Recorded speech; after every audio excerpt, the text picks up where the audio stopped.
বাংলাদেশের প্রতিটি মানুষ হয় এখন রাস্তায় কিংবা তারা গণমাধ্যমে চোখ রাখছে। ইতিহাস বলে নিজের দেশের মানুষের বুকে গুলি চালানো সরকার আসলে ক্ষমতায় টিকতে পারে না। যারা শহীদ হয়েছেন, যাদের রক্তে বাংলাদেশের মাটি লাল হয়েছে, তাদের রক্তের ঋণ তো আসলে আমাদের শোধ করতে হবে, তাই না? ঠান্ডা মাথায় শক্তভাবে তার প্রতিবাদ করেন এবং বলেন, আমি মুক্তিযোদ্ধা পরিবারের সন্তান, এবং বারংবার 5 বার 6 বার তিনি এই কথাটি বলেন এবং এই একটি কথাই তিনি বলেন, আমি মুক্তিযোদ্ধা পরিবারের সন্তান। আপনি কোন সাহসে আমাকে রাজাকারের বাচ্চা বললেন? মানিকদের হিসাব এই বাংলার মাটিতে হবে। মানিক যদি মনে করে সে লন্ডনে পালিয়ে গিয়ে এইবার রক্ষা পাবে, তাহলে ভুল। এই মানিক জাফর ইকবাল শ্রেণীর কীট পতঙ্গের বিচার বাংলাদেশের মাটিতেই হবে।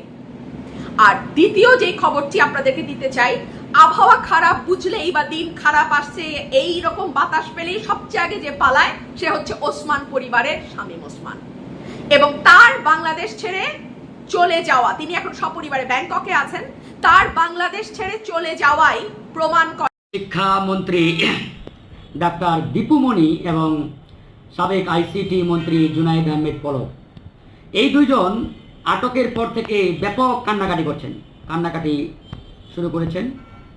এটি গণমাধ্যমে উঠে আসছে যে সাবেক শিক্ষামন্ত্রী দীপু মনি আটকের পর থেকেই, যখন তাকে আপনার কারাগারে তোলা হয়, আদালতে তোলা হয়, সেই আদালতের আপনার এজলাসে সে মানে ফুপিয়ে কাঁদছেন।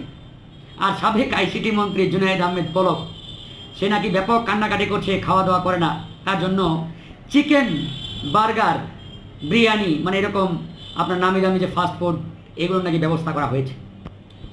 এখন তাদের এই কান্নাকাটি দেখে অনেকেই আবেগে আপ্লুত হয়ে যাচ্ছেন, অনেকেই মানে নিজেরাই কেন্দ্রে দিচ্ছেন।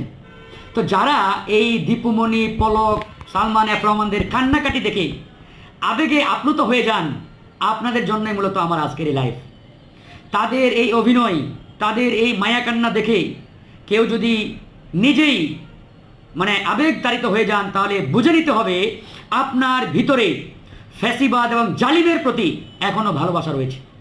আর যার ভিতরে জালিমের প্রতি ভালোবাসা থাকবে, প্রেম থাকবে, আবেগ থাকবে, মনে রাখবেন তারা প্রত্যেকেই জালিম এবং ফ্যাসিবাদের অনুসারী।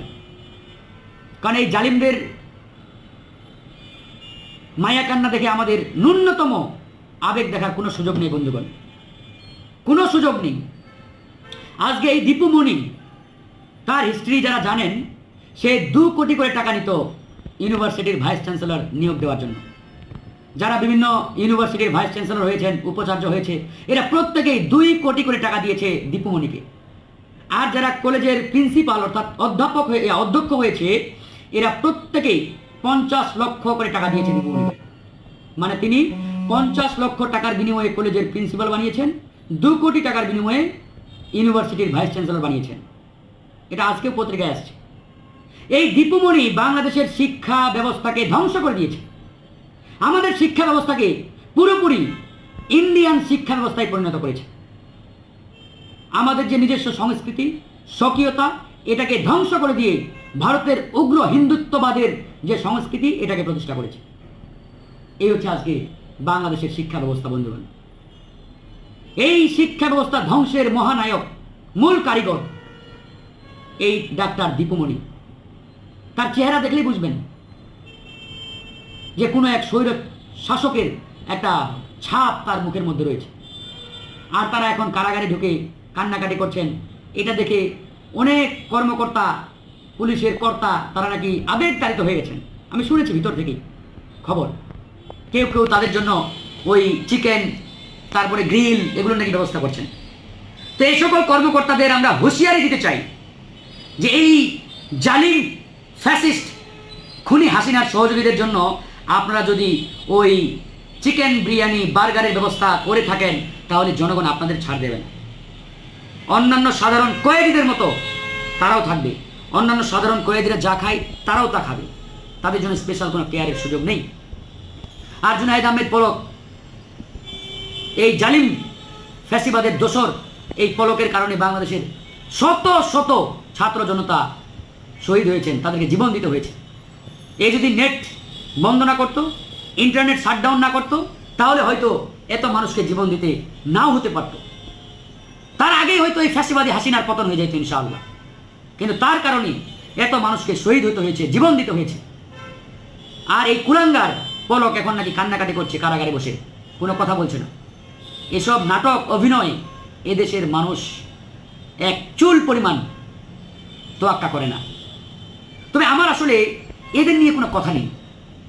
এরা কান্নাকাটি করলো না, মারা গেল না, জাহান্নামে গেল, আমাদের এসব নিয়ে মাথা ব্যথা নেই।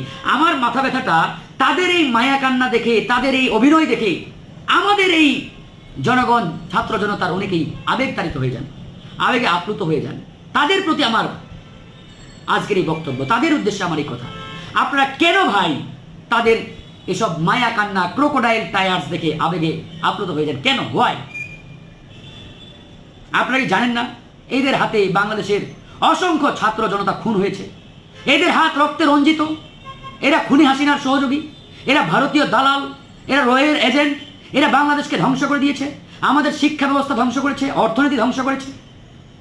তাহলে কেন আপনি এদের মায়া কান্না দেখে আবেগতাড়িত হয়ে যান? কেন? হোয়াই? এই সুযোগ নেই।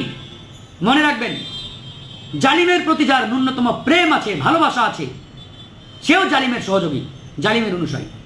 তাই জালিমের প্রতি কোনো ভালোবাসা, কোনো প্রেম দেখানোর সুযোগ নেই। জালিমের প্রতি শুধুমাত্র ঘৃণা, ঘৃণা, ঘৃণা, এর বাইরে আর কিছু থাকতে পারে না। জালিমের প্রতি শুধুমাত্র ঘৃণা থাকবে, আমরা শুধু ঘৃণা প্রকাশ করব। এটাই হচ্ছে আমাদের বক্তব্য পরিষ্কারভাবে। তাই যারা এখনো আবেগতাড়িত হয়ে যান এসব মায়াকান্না দেখে, আমরা সর্বোচ্চ ইমানদারির ভিত্তিতে সর্বোচ্চ পরিমাণ, মানে আপনাদের যে পরিমাণ যেটা আসবে সেটা সামান্য হোক, 1 পয়সা হোক কিংবা 1000 টাকা হোক, আমরা সেখানে গিয়ে পৌঁছাবো। আর ফান্ডের পরিমাণ কম হলে আমরা সেখানে যারা কাজ করছেন তাদেরকে পৌঁছাবো। এবং আমরা যাচ্ছি, আমি ব্যক্তিগতভাবে আগামীকালকে ইনশাল্লাহ যাচ্ছি সেই জায়গায়। আমি নিজেও জনতার সেই কাতারে দাঁড়াতে চাই। আমি অনেকদিন পর্যন্ত, দীর্ঘদিন পর্যন্ত দেশের বাইরে থাকায় আপনাদের অনেক দুর্যোগ, কষ্ট, আপনাদের সেই জায়গাগুলোতে থাকতে পারিনি, আপনাদেরকে দেখতে পারিনি। আপনাদের অবশ্যই আমি আমার ব্যক্তিগত উদ্যোগী আমার মন চাচ্ছে যে না, আমার এই দুর্দশাগ্রস্ত মানুষের পাশে গিয়ে আমাদের দেখা উচিত, কথা বলা উচিত এবং তাদের পাশে গিয়ে থাকা উচিত। তবে আমার প্রথম অনুরোধ থাকবে, আমাদের এই দেয়া নাম্বারটায় বিকাশে আপনারা টাকা পাঠানোর প্রথম চেষ্টা করবেন না। কারণ আমাদের এটা কোনো কাজ না, এটা কোনো আমার মানে প্রতিষ্ঠান যেটা আমার করতেই হবে তা কিন্তু নয়। আমি বারবার বলেছি, আপনারা আগে আপনার উদ্যোগে দিন, না পারলে আপনি আমার চাইতে বিশ্বস্ত কোনো বন্ধু থাকলে, প্রতিষ্ঠান থাকলে তাকে দিন।